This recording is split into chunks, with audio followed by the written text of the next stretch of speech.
Hello, I'm Francis Seeley from GlobalNet 21, and I'd like to welcome you all to this webinar this evening.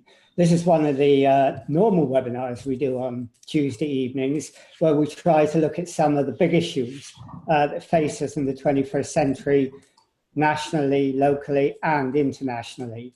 And today, we're going to look at our political system. Lots of people believe that our political system is bust. They think it's not fit for purpose. We've got two people here with us today, Indra and Pat, and they're going to go through with us why they think the system is bust. So what we're going to do is we're going to discuss politics. We know that our institutions are under challenge. We've seen the growth of social networks, we've seen the growth of big data, we've seen fragmentation in society, we've seen a lot of distrust in our political system, that people are wondering whether the political institutions that we have in the 21st century are capable of coping. The situation has changed a great deal from the 20th century, and have we got our own politics up to date? Well, we're going to look at that, and we're going to look, I hope, as well, particularly at how political parties have been affected by this. Political parties, in some ways, are still operating as if they were in the 20th century, when we're now in the 21st, and we could look at some of those things as well and ask, are they fit for purpose as well? Anyhow, I'm going to go over to Indra now, who's going to start this presentation, and then Pat's going to come on afterwards, and then we'll open it up to questions to everyone. So thank you, Pat and Indra, and over to you. Oh, thank you very much, Francis. Great to be here, and hello to everyone who's watching. I wish I could see you all, but anyway, you'll have to be content with seeing us. So my name is Indra Adnan, and I'm the co-initiator. That's the title we've given ourselves, of the Alternative UK. And Pat, would you like to introduce yourself? Yes, I'm Pat Kane. I'm author of a book called The Play Ethic, and with Indra, I am the co-initiator of the Alternative UK. So less than 2 years ago, in fact, March 2017, we decided to answer the very big question, if politics is broken, what's the alternative? And I think this is a question that probably many of you have been asking yourselves. And at the moment, it's a very open question. We see ourselves as being in quite an experiment, and we will be in an experiment for a few years. And what we're going to do today is kind of share with you what we've been doing, how we see the situation, and how you could, work together with us in this live experiment. So if it's okay with you, I'm going to go to sharing the screen now, Francis, and we're going to go through a presentation. It'll be pretty rapid. We're just going to do top lines, really, about how we see the situation, what we think is the basic problem, and how we're responding to it. And then the main part, really, is to hear from you and what your thoughts are about how we're doing this, whether or not you share an analysis, and so on. Well, the start of this project is certainly the sense of crisis that we're having in contemporary politics in the UK, triggered by three particular events, a real cascade of them. One obviously being Brexit and the sort of coarsening and polarization of public discussion that caused.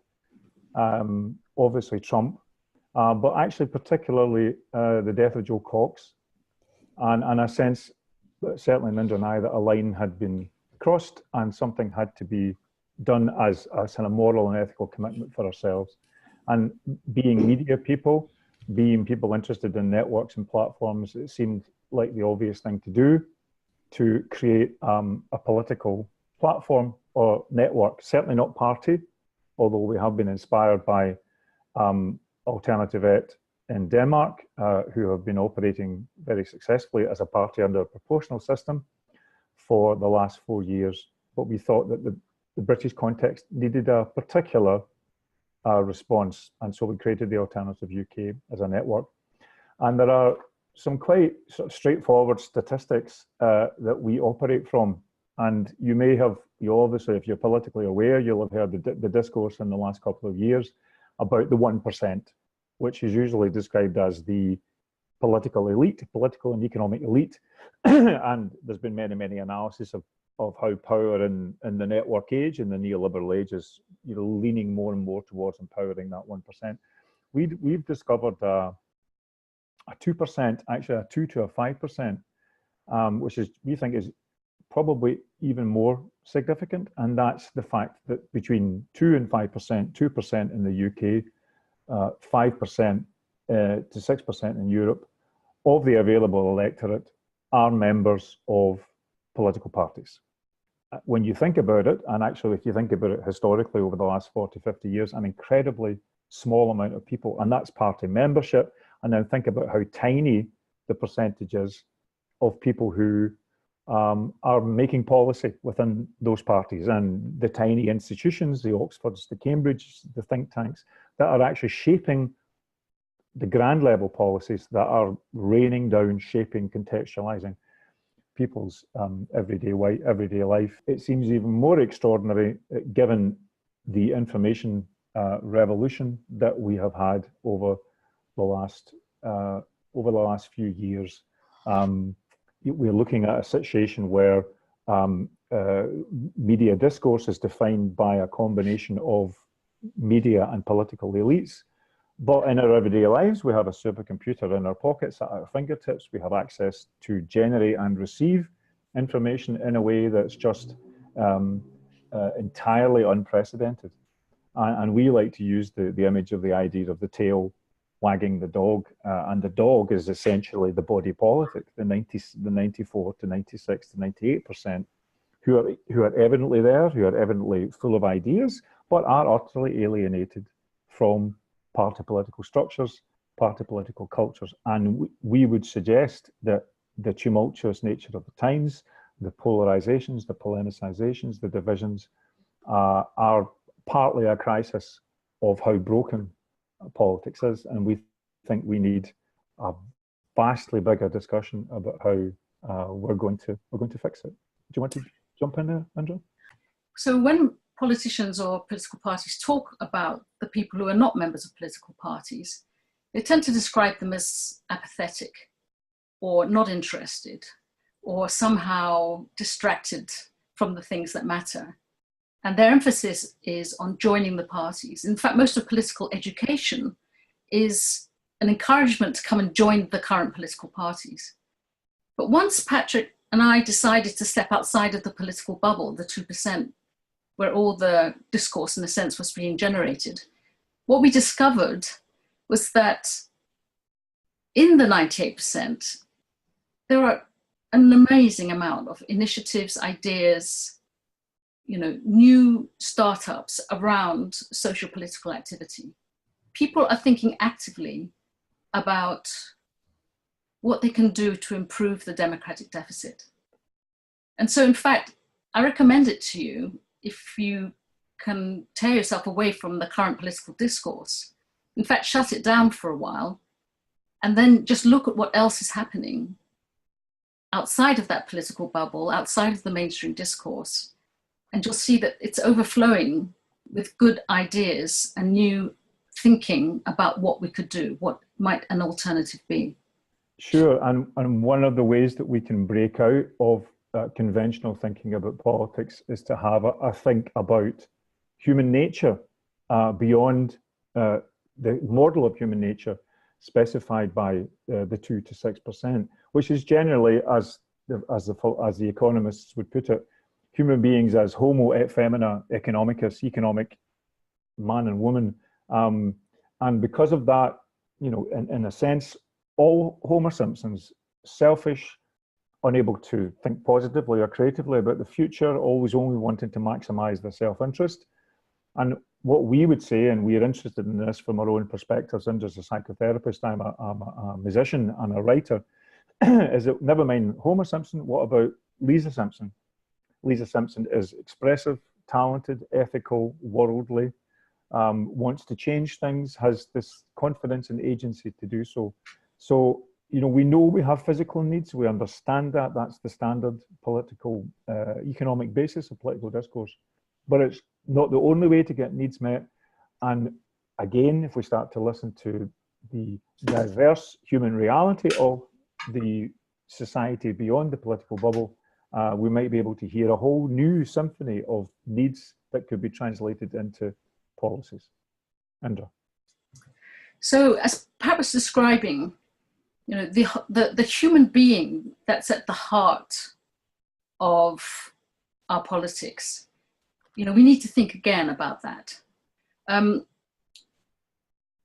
The book that was recently written by George Monbiot is really pointing at our emotional needs. He's calling for, I don't know how many of you read this book, it's quite popular. He talks a lot about the value that's generated at the local level and how we need to create new narratives about the function of politics. And in it, he calls specifically for a politics of belonging. He says that what Brexit showed us, above all, is that people feel excluded. They feel disconnected from the political sphere. They're looking for some more belonging, something that they can relate to themselves. And we're finding that that is the case more or less wherever we go. So what Brexit showed us is that when the political parties who were all in agreement offered us basically an economic proposition to the Homo economicus that they conceived of us as, what they were met with instead was quite a loud call for meeting an emotional need. In this case, in the case of Brexit, it was the desire for more control. With Trump, maybe it was a desire for more status. And from the perspective of our much more complex biopsychosocial spiritual needs that go beyond the material needs or are co-present with the material needs, the call and the needs are stronger. In fact, people chose the emotional need over, in this case, the material need. And they did the same thing. And they're doing the same thing repeatedly, in fact, in society. So this is a slide which talks from the point of view of a school of psychotherapy called the Human Givens, which talks about very specifically about what those emotional needs are. I mean, sometimes when people think about emotions, they're thinking mostly about primary emotions of grief and anger and happiness. And it's, of course, it's a kind of a banality to say that people need more happiness. But when you look at it from a neurological point of view, there are needs that are programmed into us from within the womb, in fact. We're pattern matching entities. And as soon as we're born, we're looking to get these needs met. So you'll recognize them as I go through them very fast. The need for attention, the need for status, the need for belonging, the need for autonomy, the need for security, the need for achievement, the need for privacy, for meaning and purpose, for intimacy. All of these needs are constant and present, and we're always in some way or another trying to get these met. And if you think about why it is that we are so successfully seduced as consumers, why have we become consumers, is because business has really focused on helping us get these needs met through buying stuff. When we don't get those needs met, because after all, consumerism only meets them very superficially, then we have what we have now, which are, we call it the externalities of consumerism, which are these epidemics of depression, addiction, and loneliness. So at the very least, if you take our point on board that the full complex humanity of people is not being represented in official politics, we are going to have to do power differently. And the way we experience it is mostly top down. This weird voting system, except for viewers in Scotland, Wales, and Northern Ireland, which doesn't reflect our vote properly, first past the post rather than proportional. The manifestos are written by political insiders, hardly ever, never citizens. And what do we get for that style of power, that form of power?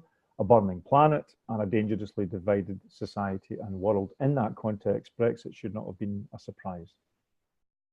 Next slide, please. But beyond the 2%, there's so much experiment and initiative going on. And what we are opening our eyes to with our work in the Alternative UK is the way that people are taking control of their lives are exerting power over their lives, are valuing their lives in a multitude of ways. They're doing more than just protesting. They are organizing themselves in very, very diverse forms. It's not simply being against the stuff that you don't like, which of course is perfectly legitimate. Protest is perfectly legitimate. But it's also about seeking out practical ways to answer problems and needs. You know, as Buckminster Fuller said, don't protest against the system, outmode it, make a better one. And we can see that happening in so many places in society. Next slide, please. For example, you know, independent candidates storming the local councils like flat pack democracy, or the way that people are taking food, you know, energy and land and seeking concrete ways to make their communities self-sufficient. And also the way that people just do creative projects, whether those be, you know, creative with social relations or whether they be creative with arts, just to look and frame stuff in a different way. We regard all that as a continuum. As a result of all those activities, again, contrary to a perspective, a 2% perspective, which sees people as kind of Homer Simpsons running around confusedly, that's energy. And people, it means that communities get stronger on the inside because they express their diversity. They gain control and security, but also meaning and purpose. So our question is, and our challenge to you all is, what is the kind of politics that could champion these localists and municipalists, these active and creative citizens? So this slide refers to the way that our 2% politics talks about globalization and about the world outside of the UK, where they divide, you know, the entire globe, if you like, into people who are with us and people who are against us. Whereas we know that what we should really be thinking about in the face of our current crises is how we can think of ourselves as a whole and how we can come together to solve the problems that we're facing. So there's a picture of, you know, a natural idea of what a globe is. It's a coherent whole. And there's a picture of the internet, which is doing its best actually to connect us all, despite the less than adequate politics that's trying to control the space. So if you take the last few slides together, what we're doing at The Alternative is thinking about a new principle, or a new organizing principle, if you like, which connects the I, the complex human being, to the we, our society, to the world. We feel that there should be some coherence between how the complex individual gets their needs met, how that translates into new forms of networked power that has an impact upon our world. So we need IWE World as a framing that we like to use, but it's a framing that we think is also required because of the driving trends of the future. And one of our desires is to create a political language that can make the most of these powerful future trends. I mean, for example, automation, usually rendered as the robots are coming for our jobs, obviously could be differently rendered as a way to put productivity at the service of a more flourishing, freer, more leisurely, more creative life, with time and resources to develop all those things that are not automatable, not routinizable, are not what the machines can do. So we know those arguments are sort of coming in from the margins to the mainstream. We want to really pull them in there. And again, the crucial benefit of understanding automation and putting automation at the service of full complex humanity is that it will reduce the working week, or should do, and that will give us time to flourish vigorously. And I think we usually talk about this in terms of IT and AI and robotics, but we think we should start a conversation and be just as bold about the biological and the genetic dimension. There's obviously lots of, red flags to raise here about genetic engineering and manipulation of human biology and all the rest of it. But we managed to get from cloned humans to IVF babies quite well. We think we can start to look at people's voice in biotech as a way to increase health, as a way to extend lives, and wouldn't that automatically be a good thing to desire? And then finally, in terms of artificial intelligence, is knowing us better than we know ourselves, as Yuval Noah Harari says in Homo Deus. How about they become our partners and lift us to a different level of effectivity, of vision, of crunching the statistics of society such that we can actually shape a more beautiful and flourishing society. So the future, we fundamentally believe, is not something that should intimidate communities, have them think that they want to stop the future or put a pause button on it. We want to find a way for people to embrace the most powerful trends of the future at the most local levels. That's our ambition politically. So we've talked a little bit about a new principle, the I, we world. We've talked about the importance of facing the future and being very future orientated.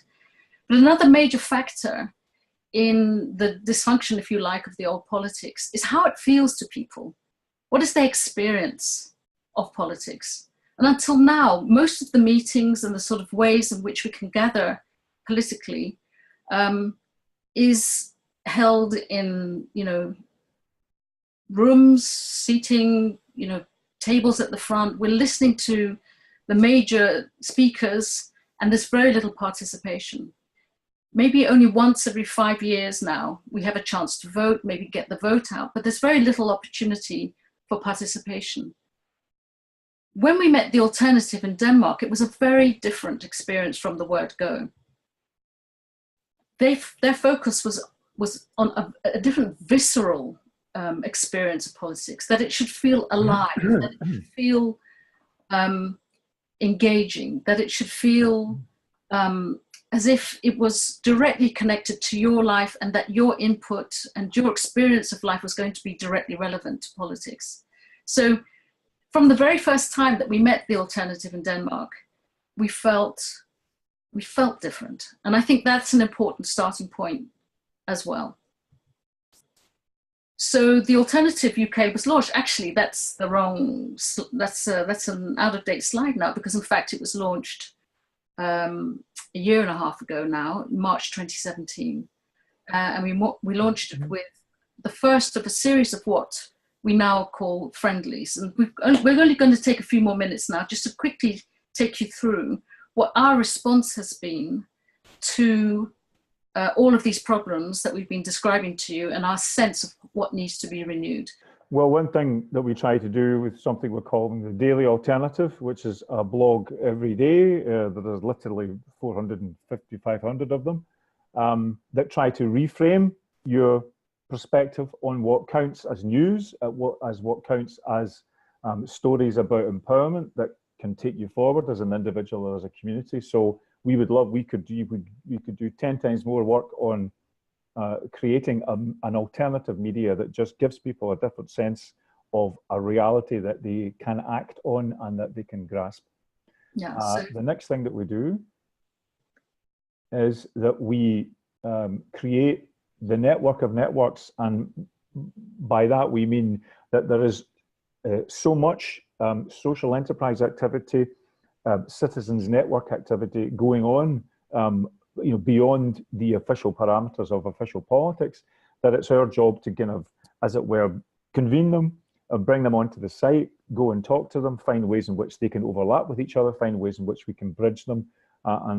There's a slide of some of those, but we could talk about London Futurists, or the Social Innovation Exchange, or St Martin's School of Arts, or Brighton Digital Festival. We could go on for quite a long time. But this is a necessary part of the new politics, is that you are generous and connective in the face of all the networks that are powerfully there before you already.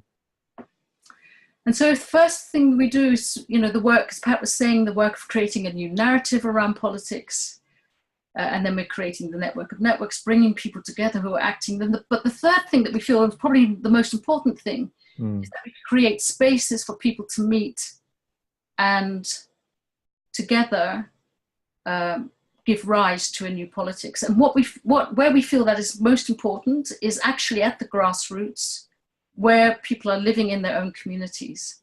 So just as all of these initiatives that we've been describing are arising at the community level from within the culture of localism or municipalism, this is where we feel that we have to create spaces for people to meet together and generate a new politics from that level. So you open community laboratories or collaboratories, as we are now calling them, and they're opening up around the country. We do them in 3 phases. The first is simple coming together, called the friendly. The second is something called the inquiry, where the people of that community look at the future together. What kind of future do they want for their community? And thirdly, the action part of it is they start to give rise to concrete new mechanisms that can throw up a new politics from that level.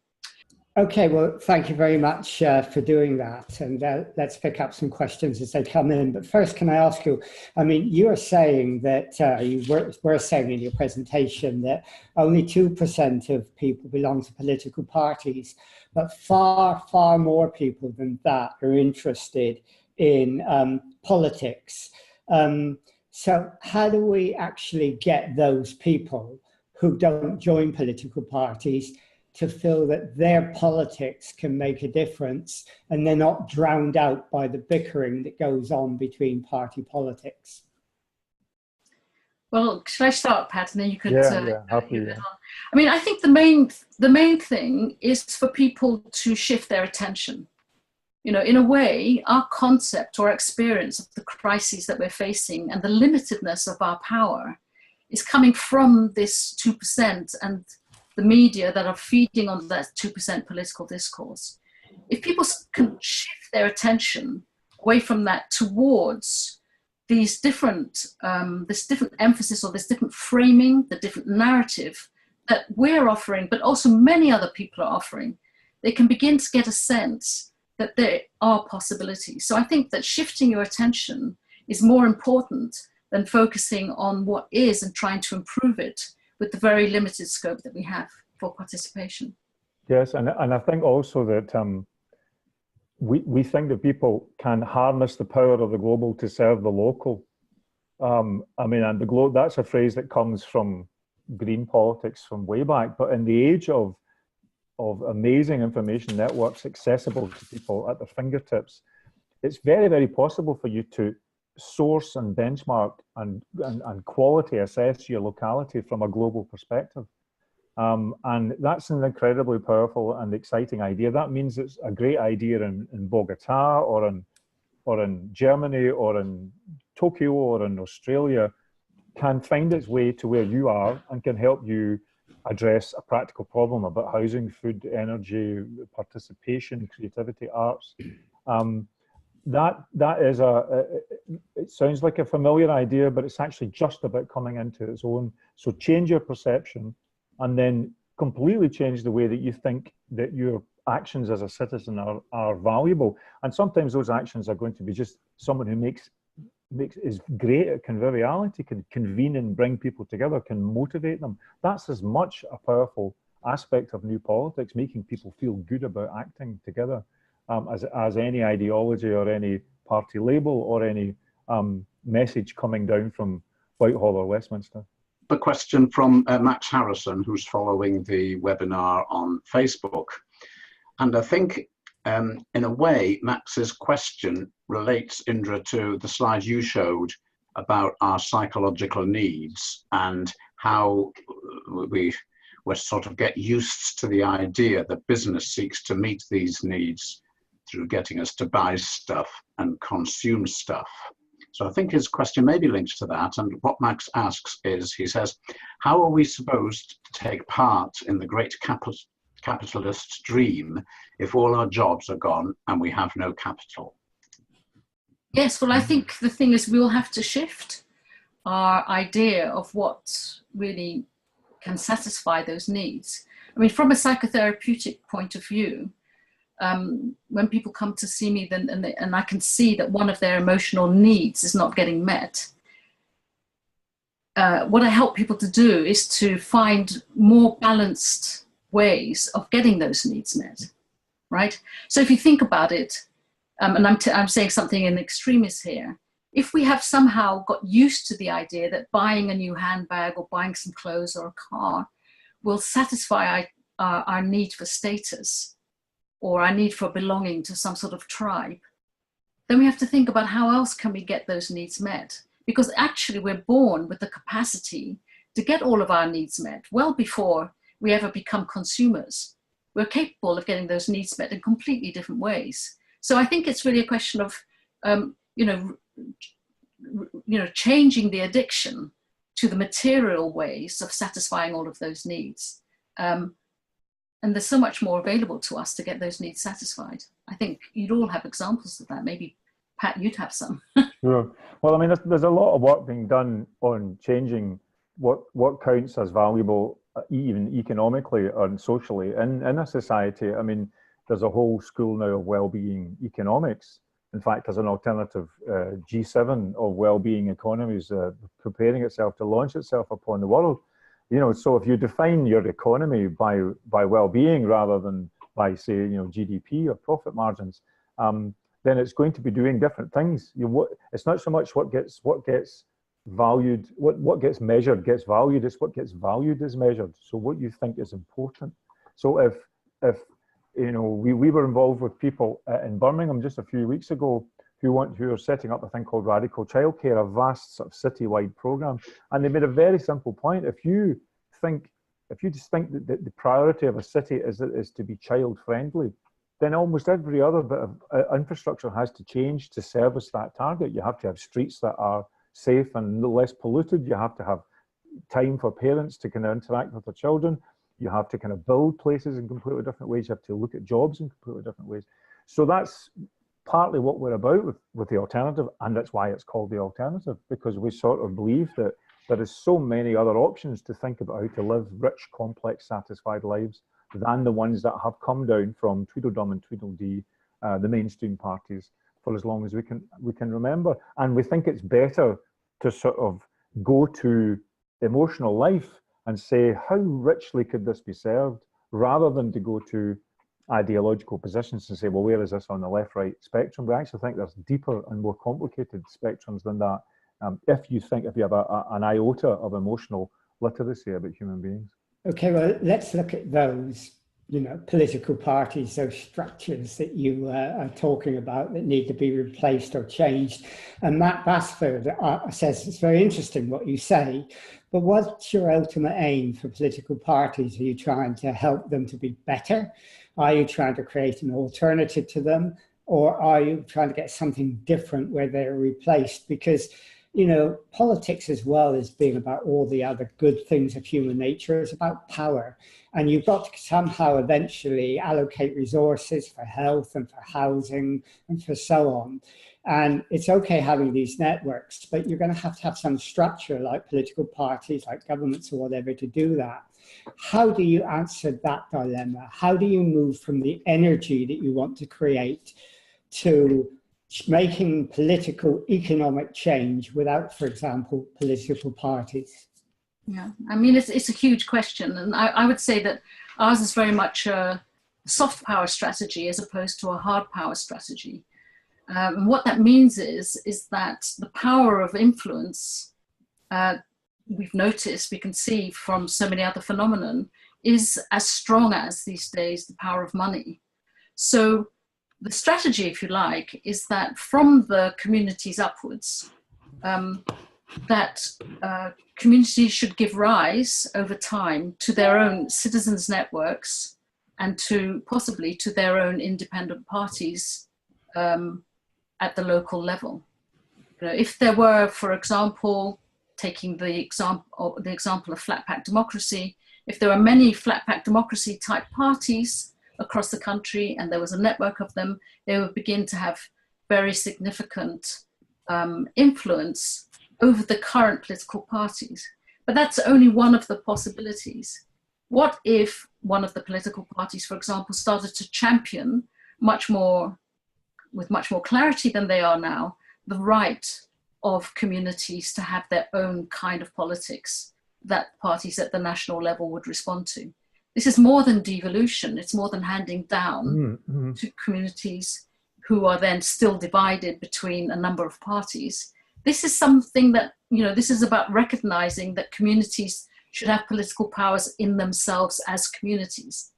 Now, this is a challenge, if you like, to current political parties. Who's going to be the first to acknowledge that and say that there's something beyond the political party at the community level?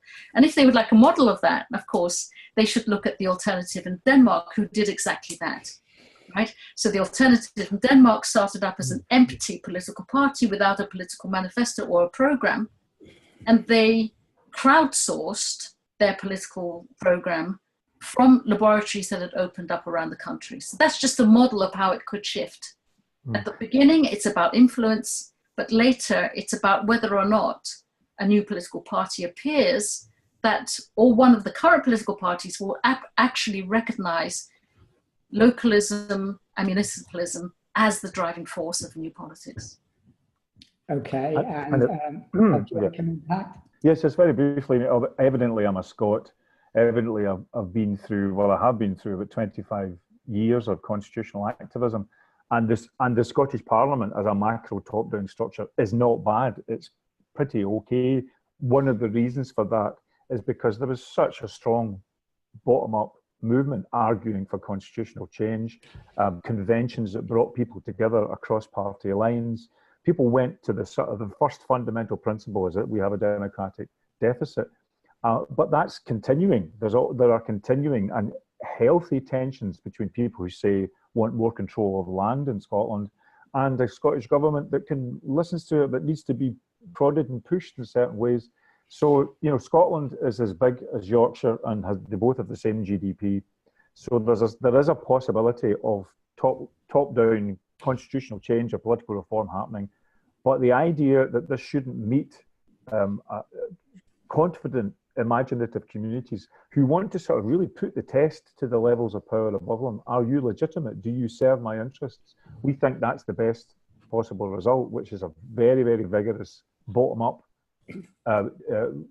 sets the framework for top-down change, and actually seeks new structures in between that that can affect things. Transition towns, for example, is a great example of how a way of arguing about community power can encourage you to set up enterprises, to change policy, to change municipalities.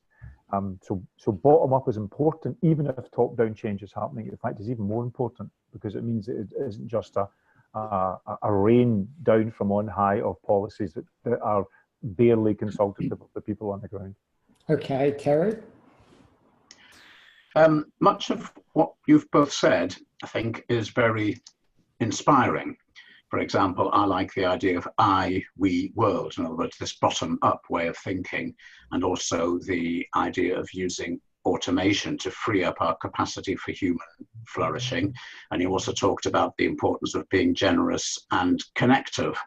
But what worries me, if I look at politics in England, I mean, I'm not so familiar with Wales, Scotland, and the northeast bit of the island of Ireland, but what's happening in England is that all the political parties seem to be falling apart in different ways. The Lib Dems, for now, are not doing well at all. UKIP has torn itself apart through schism, and the two main parties, Labour and Conservative, are split down the middle in their attitude to Brexit in Europe, and are also at the moment mired in allegations of one form of scandal or another. So although I'm very inspired by what you've said, I have this huge fear that some new political force could enter into the vacuum in England. Yep. That would be actually, a dangerous demagogic, if I'm pronouncing that word correctly, populist, and I'm really scared of that. And I wonder if you've got any comments on my fear. We're really aware of this, Terry. We're thinking about it consciously. I mean, there are people who are gathering forces now to take what happened at Brexit, the malign parts of what happened in Brexit, forward to the next level. And, you know, Steve Bannon coming to visit the UK, etc. I mean, they've expressed a desire to start a right-wing movement, which is explicitly, I'm going to just use the word unfriendly, and would split communities apart, divisive. So we're working with that in mind. And that's one of the reasons why we are keen to get people to be taking responsibility, but particularly at community level. And one of the things that we feel is very important for people to grasp is the need actually to slow politics down. What we're not looking for is a politics that just requires people to vote once in a referendum, or a kind of digital democracy that just gives everybody the opportunity to give their opinion about something. We're explicitly trying to create a narrative about a meaningful, more engaging, deliberative politics that will give you more meaning and purpose and more belonging. And there are a lot of mechanisms and forms, initiatives already there to be brought in. And we want those to come into the space quickly and join up. This is the point. Things like citizens' assembly, for example, which allow people to have, or communities to have, a proper think about issues rather than just tick boxes. There's a lot of mechanisms already out there to attract people into this new political space. And if it doesn't really begin to take off now, then somebody else, as you rightly say, is all lined up to take our attention and to take our energy. So as much as we want to be qualitative, we have to also be moving quite fast. Pat, I think you wanted to say something. Can I just interrupt on that, Pat, because I put something else in. So if we get one of you answering one question, it would be good, because then we get more questions in. But Matt Shallett, for example, says that you're looking at a new economic system and a new humanist system where humans are the center of things. But, you know, I've been reading a lot of Pat House's books at the moment, which looks at the dark side of human nature, obsession, compulsion, and it's there, it's deep down. You know, things can go bad like they did in the 1930s, the real hate can come out. And you seem to have a very good view of human nature, but you don't seem to take account of the side that Pat Highsmith talks about and other people talk about. Sure. How are you going to cope with that? Well, I think this is ultimate politics. We have a situation at the moment where what they call themselves political technologists, the Cambridge Analyticas, the sophisticated psychologists that they employ, think that they can drill down to a particular person in a particular place and tweak their anxieties or fears with absolute precision. Now, there may be a degree of hubris about that. But think about that. The atomization that presumes is immense. You know, the idea that individuals can be picked out by vast semi-science fiction sounding like systems. What we want to be supported to do is to deal with human beings at their best, which is when they come together to face each other, enjoying themselves, enjoying each other, being convivial, and then letting issues and topics and perspectives and interests arise out of that. It is a choice, and also it is a choice that one can make even from the science. You know, you can either, if you want to be, one could say certainly that fascism is an emotionally literate politics because it goes straight to those primal emotions. There are other primal emotions. Play is a primal emotion. Care is a primal emotion. Curiosity is a primal emotion. And I think politically we have to craft our politics to go to the better angels of our nature, as Blinken and Steven Pinker said quite recently. And it's a huge challenge to politics. But the interesting thing is, the reason why the local question is so powerful is because it gets people out of their houses, away from their devices, looking to each other, using their devices if they want to inform their discussions, but they're with each other at their best, which is humans as the social animal. So it's an absolutely dramatic question, and we want to be supported to be pointing politics towards those bits of humanity that have helped us survive, become preeminent, become the dominant species, which is not that we tear each other to pieces, it's that we cooperate to build order and progress and structure. That's still something we can point towards with our politics. Okay, Terry? There's a group of related questions from Eddie Canforduma, and he asks, how necessary are political parties? Are they simply being bypassed? What are they for? And then he goes on to ask, what is the state for? Is this ultimately about the allocation of resources at national, regional, and local level, or is there something else?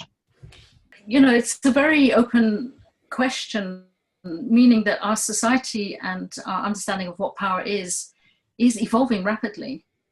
And sometimes I think it is possible to do without a political party, or something that looks much more like a servant to the people, which would require politicians, in a way, to become quite different characters, post-egoic characters, if you like. What we've talked about a lot is the switch, something that Hart and Negri talk about in their book Assembly, when they talk about the switch from a situation where we now have where politicians are the strategists and the people are the tacticians. In other words, the people carry out big strategy, imagined by the politicians. And we're talking about a fundamental shift where the people become the strategists, because they're looking very much from the point of view of their own communities. They know what is right for their community, and they're thinking globally as well about what is right for the globe, but they're making sure that it works in their community. They're the strategists. They're the ones who are saying, we need this amount of power, this kind of green power, or we need this kind of local food. Strategy is something we're for ourselves. And then the politicians become the tacticians. How do we deliver the resources to the communities that they should be able to fulfill this strategy, which has all the time the globe in mind? So whether or not we ever get finally rid of political parties, Eddie, and nice to see you on here,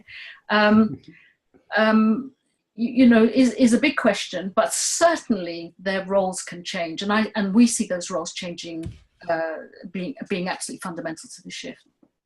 Okay, again, in your presentation, you emphasized a great deal that if you're going to change politics in the way that you think it should be changed, and it can be changed, we've got to start locally.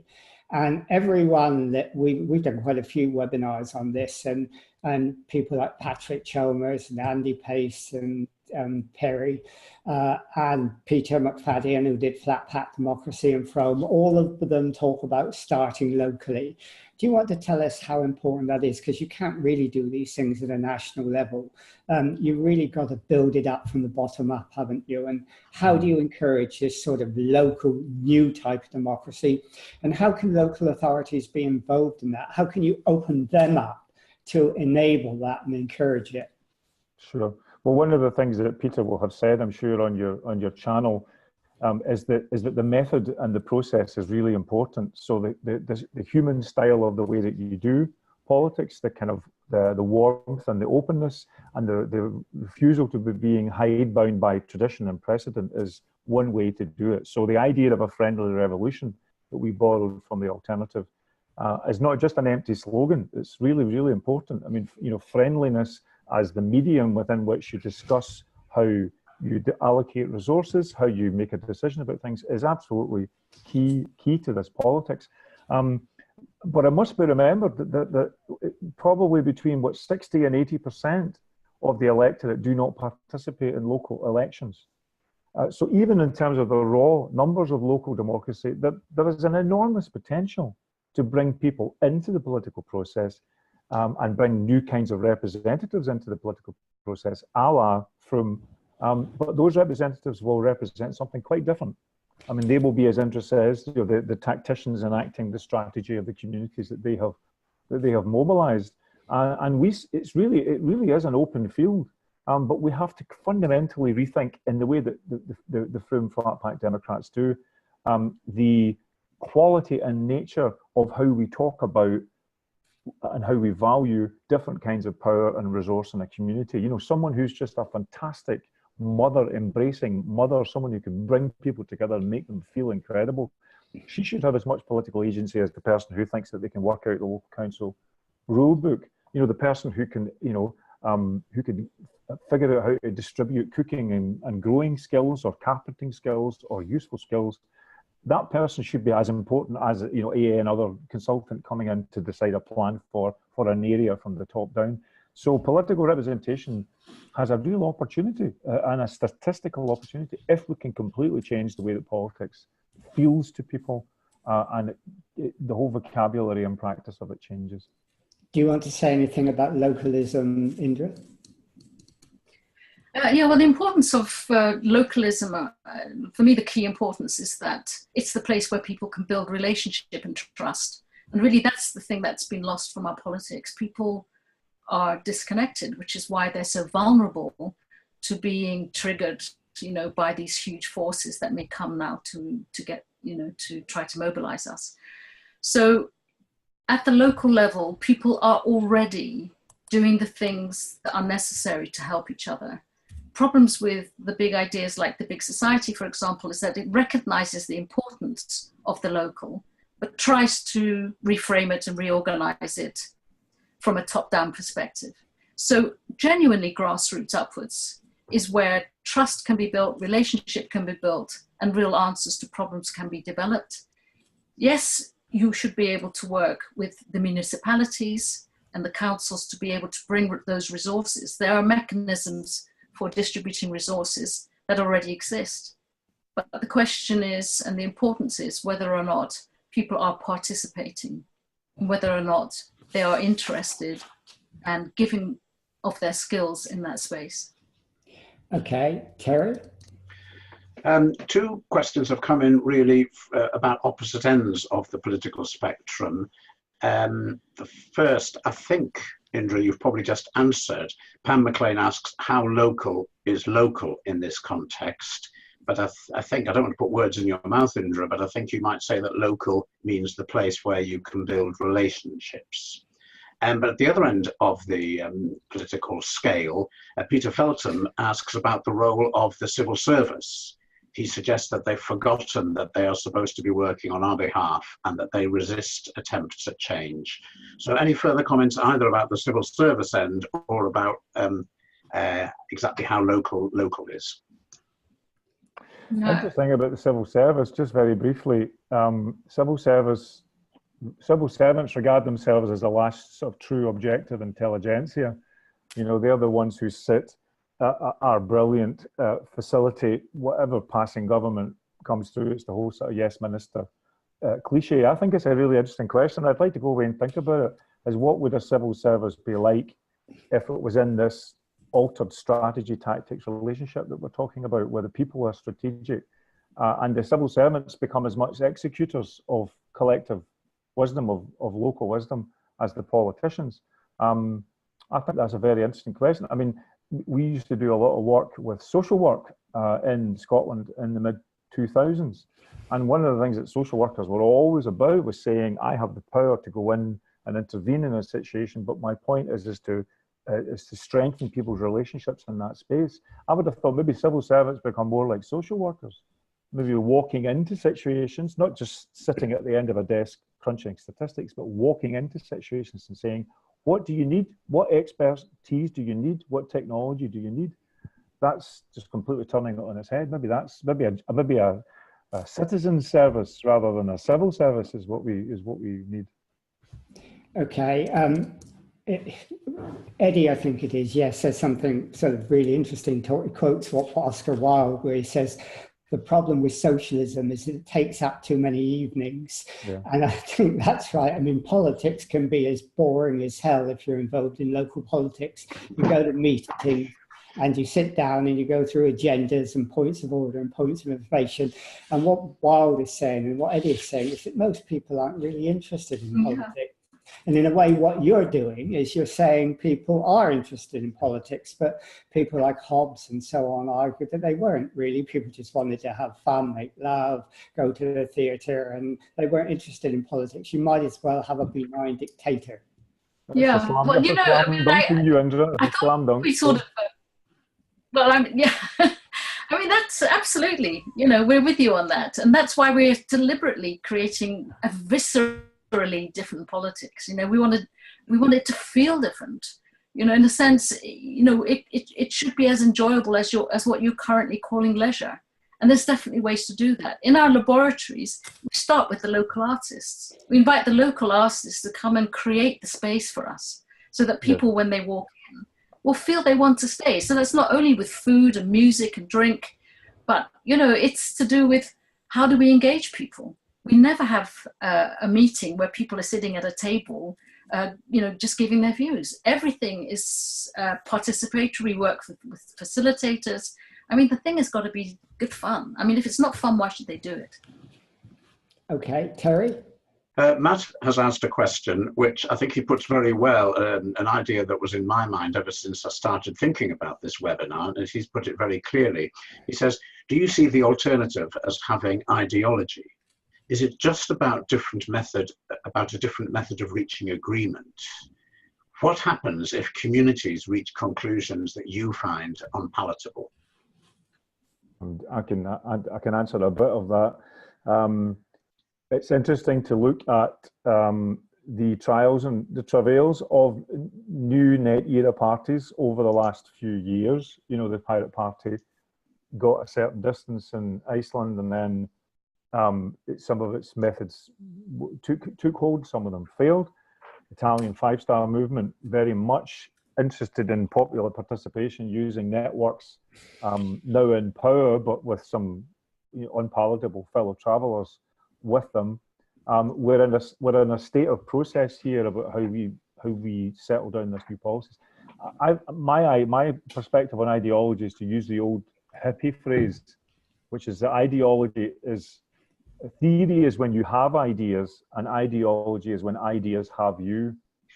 So I think that a lot of what we're about in the alternative is actually, maybe not call it theory, maybe call it low theory, but actually giving people powerful ways to think about how they exercise power and how they come to their priorities and how they use the powerful tools that are available to them in the 21st century to make stuff happen. Will human nature have its dark sides? Will people decide to create communities that say, no, not in my backyard, and that might as well be the minarets and the Muslims? That's also obviously potentially possible. But as Monbiot says in his book, which we absolutely recommend, Politics of Belonging Out of the Wreckage, it really looks like the science is telling us that we are cooperative, reciprocal, altruistically oriented creatures, and we should start to design for that. Start to design and presume that that's there, and let's see what comes through. So I think ideology is a frozen word, and I think we can think of other ways. Theory might be a way to think about it, concepts. Policy that's necessarily much more interesting than party. The idea that someone from the left, the middle, and the right can say, I like the idea of basic income because of A, B, C, and D. It fulfills satisfactions right across the ideological spectrum. That probably means that it's a really interesting policy. Okay, well, let's ask one final comment, make one final comment to both of you. I mean, I said right at the beginning that politics is about power, getting power and making changes. But what you're saying is that politics isn't just about power, aren't you? You're saying it's about cultural change. If you can change the attitudes of people, if you can create a sort of tsunami of people actually wanting things by activity through networks, then the political change follows. It's not power creating culture, it's culture changing power. Nicely put. I think you said it there, Francis. Yeah, you nailed it, Francis. Yeah, I mean, in a nutshell, we call that, well, I call it soft power rather than hard power. It's the power of attraction, and how do people become attracted? Through your forms of behavior, your forms of gathering, your ways of being. And that's very much the politics that we're espousing. So in a way, it's the be the change you wish to see kind of politics, which causes attraction and then creates new narratives. With new narratives, people start to hope in a different way and things start to shift. This is the kind of power that we all have now in the age of connectivity and the internet. Okay, Pat? I endorse what that lady just said. And very briefly, there's a phrase that a physicist called Stuart Kauffman talks about, which I always think about when I think about the alternative. He talks about the adjacent possible, meaning that no matter how fixed and how frozen an attitude or a situation is, we're human beings, we play, we care, we create, we can always find wriggle room in any circumstance. And that's really very, very simply what we want to bring down to the most local level, is to kind of remind people of their multitudinous, fantastic nature as human beings. And let's with technology, with the world at our fingertips, let's devise a political system that reflects our magnificence. Okay, well, let's everyone go away now and reflect on our mutual magnificence. I mean, that was really interesting, and I think it raises a huge number of questions that people will want to carry on talking about, and I'm sure we'll talk about it further more and more as you know, time goes on. So thank you, Pat. Thank you, Indra, for doing that. Thank you for all your questions that came up. Thank you very much. Thank you, Terry, for helping with all of that as well. So, you know, we'll end what has been a really interesting webinar now, and we hope we'll see you all again in the future in one of our other webinars. And also, we hope we'll carry this theme forward again and again and again. So thank you all, and good night for now.